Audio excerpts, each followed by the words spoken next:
ನೀವು ಮಧ್ಯಮ ವರ್ಗದವರೇ? ಹೌದು, ಅದು ತಪ್ಪಲ್ಲ.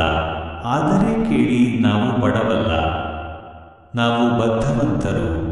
ನಾವು ಕನಸು ಕಾಣುತ್ತೇವೆ, ನಿದ್ರೆ ಇಲ್ಲದೆ ಕೆಲಸ ಮಾಡುತ್ತೇವೆ. ನಮ್ಮ ಮನೆಯ ಮಜಲುಗಳಲ್ಲಿ ಹುಟ್ಟಿದ ಕನಸುಗಳು ಒಂದೇ ದಿನ ಕೋಟಿ ಮೌಲ್ಯದದಾಗುತ್ತವೆ. ಈ ವಿಡಿಯೋ ನಿಮ್ಮದೇ. ನಿಮ್ಮ ಮನೆಯ ಪ್ರತಿಯೊಂದು ಶ್ರಮದ ಪ್ರತಿಫಲವಿಗೆ ಒಂದು ಕಿರುಹೊಡೆತ.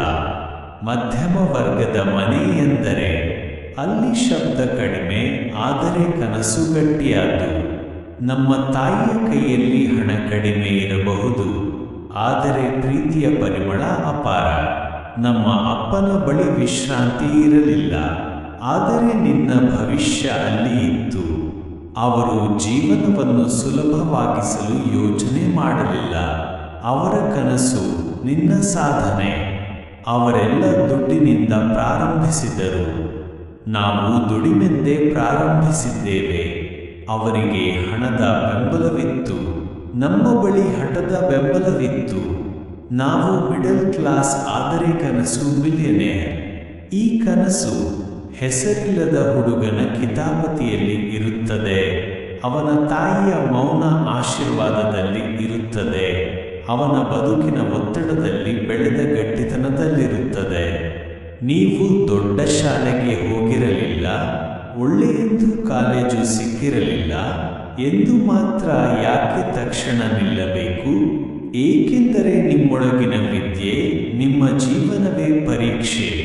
ತಪ್ಪು ಮಾಡಿ ಕಲಿತವನು ಮುನ್ನಡೆಬಲ್ಲ, ಬಡತನ ನೋಡಿ ತಿರಸ್ಕರಿಸಿದವನು ಬದಲಾಗಬಲ್ಲ.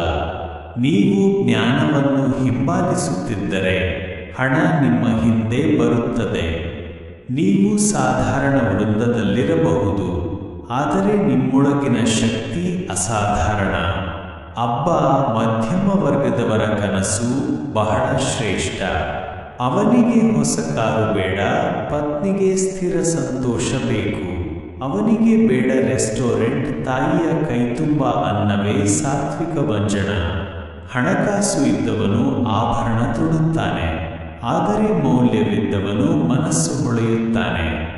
ನೀವು ಸಾಧಿಸಿದ್ರೆ ಕೇವಲ ನಿಮ್ಮವರೆಲ್ಲ ಗೌರವ ಪಡೆಯುವುದಿಲ್ಲ, ನಿಮ್ಮಂತಹ ಸಾವಿರಾರು ಮಂದಿಗೆ ಮಾರ್ಗ ಸಿಗುತ್ತೆ.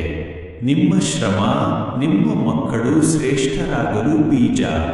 ನಿಮ್ಮ ಕನಸು ನಿಮ್ಮ ಪೀಳಿಗೆಗೆ ಉಜ್ವಲ ದೀಪ. ಹೆಮ್ಮೆ ಪಡಿ ನಿಮ್ಮ ಮೇಲೂ, ನಿಮ್ಮ ವರ್ಗದ ಮೇಲೂ. ನಮ್ಮ ಹೆಸರು ಚಿಕ್ಕದಾಗಿರಬಹುದು, ಆದರೆ ನಮ್ಮ ಬಾಳ ಹೆಸರು ದೊಡ್ಡದು ಆಗಬೇಕು. ನಾವು ಮಿಡಲ್ ಕ್ಲಾಸ್, ಆದರೆ ಕನಸು ಮಿಲಿಯನೇರ್. ಈ ವಿಡಿಯೋ ನಿಮ್ಮ ಮನಸ್ಸಿಗೆ ತಾಕಿದ್ರೆ ಅದನ್ನು ಶೇರ್ ಮಾಡಿ. ಒಂದು ಥಂಬ್ನೈಲ್ ನೋಡಿದರೂ ಇನ್ನೊಬ್ಬನ ಕನಸು ಜಾಗೃತವಾಗಲಿ. ಕಾಮೆಂಟ್ ಮಾಡಿ, ನಾನು ಮಧ್ಯಮ ವರ್ಗದವನು, ಆದರೆ ನನ್ನ ಕನಸು ದೊಡ್ಡದು. ಧನ್ಯವಾದಗಳು. ನಿಮ್ಮ ಪ್ರಯತ್ನಕ್ಕೆ ನಮಸ್ಕಾರ.